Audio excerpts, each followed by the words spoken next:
This teriyaki scampi has a delicate blend of sweet and salty.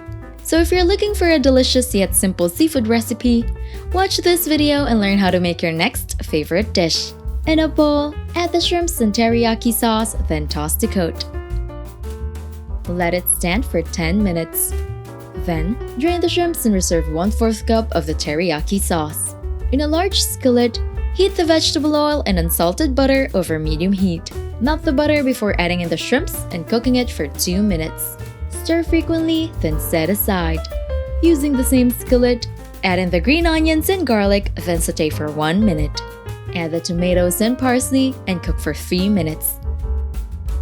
Then, return the shrimps, stir in the reserved teriyaki sauce, and cook until the mixture boils.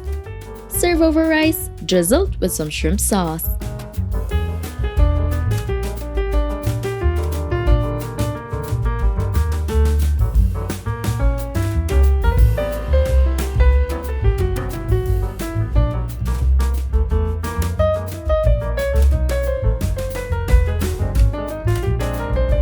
Don't forget to hit like, subscribe, and turn on that notification bell to catch more easy and tasty dishes to try at home.